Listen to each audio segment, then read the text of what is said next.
Yes, it's Raiden IV, and more specifically, the why do you keep choosing games, Bill, that you have problems pronouncing? It's a bullet hell game, and it's a really good one, actually. Look, without further ado, let's go straight into the good and the bad points in this. Now, I've played a fair amount of bullet hell games. I played a lot on the Sega Saturn, so I've got a lot to go into. Some of my favourite being the obvious ones like Raiden Silvergun and Ikaruga, but there's also other ones that people don't often talk about, which are things such as Dodonpachi or Galactic Attack. This I actually rate really highly, just below things like Radiant Silvergun and Ikaruga.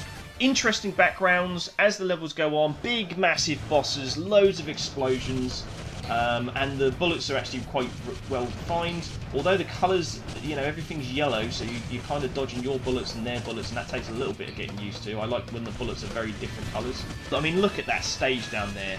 That just looks awesome, and I love the way that the graphics are. But, bad points. There's a huge skill gap on this game. I want to get good at this game. I want to get really good at this game. And it gives me loads of options to try and get good at this game. However, there's like light years in between each skill level when you go up one. So when you start, you have a choice between practice, very easy, normal, very hard, super hard, etc, etc. But practice is far too easy. I don't know why anybody would choose practice, because it's like you don't even have to think. Sort of have to go through it to a certain degree. So this is very easy. The advantage it gives you is that you can shoot the bullets as they come at you. So some of the projectiles are destructible. But as soon as you go on to easy, which apparently says the bullets are slower, they're not slow enough. They don't get slow enough for you to adjust. And I always feel that there should be skill levels in between skill levels, just so you can get gradually good enough at it. And then when you go on to normal, you're thinking, God, right, all I'm doing is just spawning back and not really learning the patterns of the game that easy. So, I'm not saying it's not possible, of course it's not, loads of people can do that. What I'm saying is that if they just had in between point levels or something like that, which you could maybe adjust them as you go, then I think that would be better to learn the game and you'd learn it a lot faster. In this, there's a tremendous amount of trial and error. There's loads of things you can tweak to make it, but it's a lot of faff when they should have just coupled it all together in one skill level, and just sort of said, right, this is practice. Easy does this, but here's easy point 2 or whatever, just so you can get a little bit better, rather than just sort of muscle through them. But if you haven't noticed all yet, then I clearly haven't got the music set to the right volume. The music on this game is one of the best I have ever listened to in any bullet hell. It is phenomenal, and the guy that they say on the front of the box has done a fantastic job with the music in this game. And there's like 4 different soundtracks. 4 soundtracks you get on this game, and they're just all great. When you get a game that has great music like this, you will keep coming back for it. Because even if you absolutely suck, the music is always there to welcome you and make you want to keep coming back. And it's almost like that's the reward. The more you get to hear the music without interruption, that's kind of the reward for the whole thing.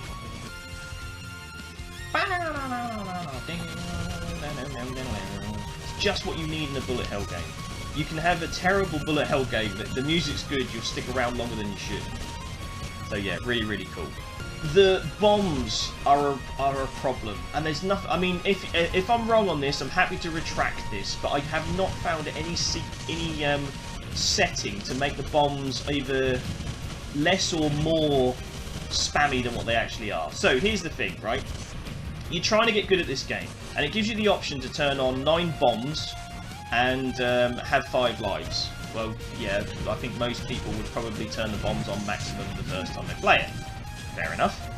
The bombs are so overpowered because they destroy all bullets, and they also destroy all enemies on screen, that for the longest time when you're playing this game, you tend to spam them. Then, when you die, you get all the bullets back. They shouldn't have done that. There should be some option to basically only have bullets back on a continue, not on a life. So I just wish that they had something more to tweak them, because it took the longest time for me to get to a point where I had the bomb settings just right, so I can actually learn the game. And I'm doing alright at the moment here. I haven't lost a ship or anything, so it's worked. But I think I've put a good 20 hours into this game before I found the right setting to make it not feel cheap. So yeah, not a fan of the bombs. The game modes, which there's many game modes, and I think that's again what this game gives you, and the value for money that you get. If you love bullet hell games, and you just want to buy one, right? Because there's loads of them these days. They're almost coming back, almost as much as beat 'em up games did for a while. Bullet hell games are also coming back. People are finding that buzz for them again. There's so many to choose from, and you'd have a hard time sort of picking them out. This is a good one. You can play loads of different variations of this game, and they're all different enough to, just when you get bored of one, or you want to break from one, they'll put something else in the next one to sort of make it different enough.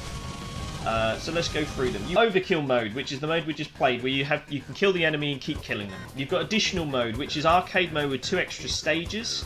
It's the same, but when the enemies come, it's all about killing enemies as quickly as possible.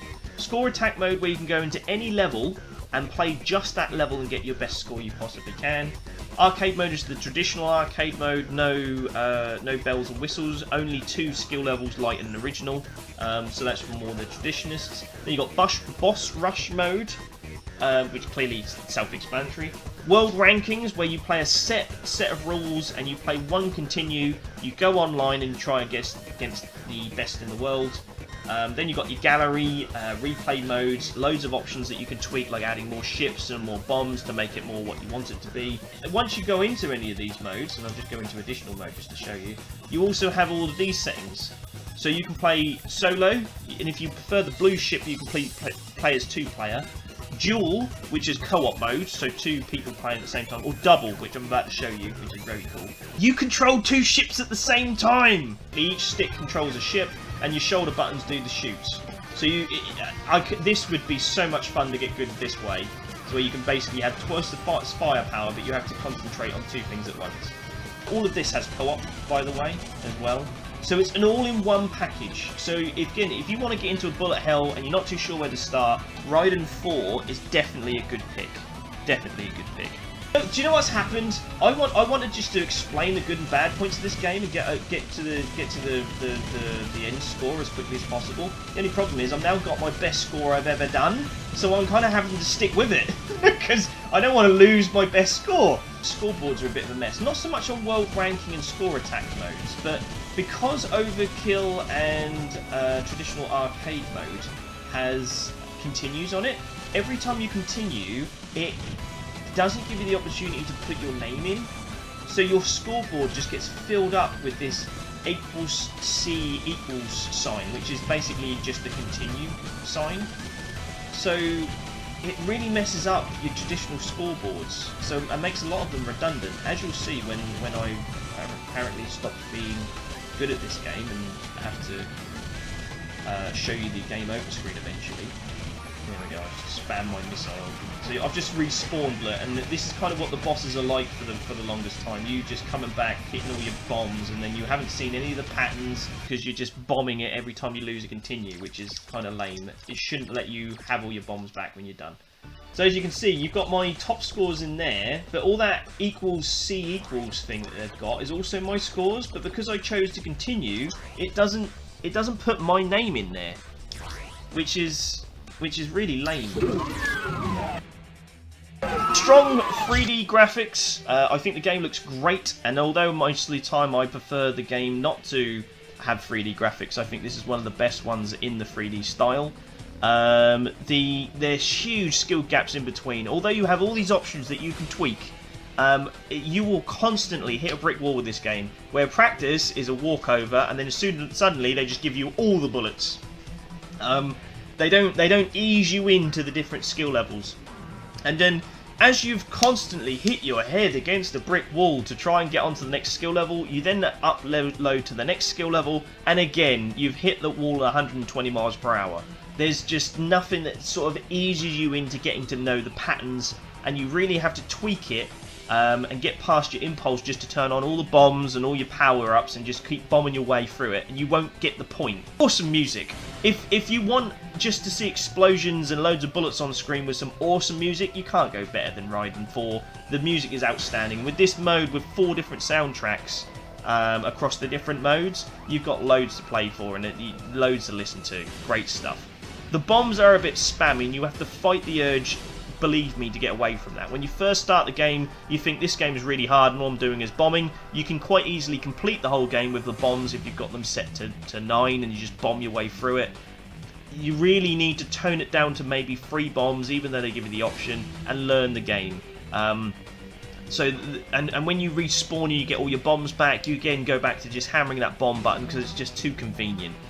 Finally, there's plenty of game modes, as I've just gone through. You saw all those there, so loads to keep you occupied, all in one game. You don't need to buy like 4 or 5 bullet hells to get your fix. You could just stick with Raiden 4 and you'll be fine.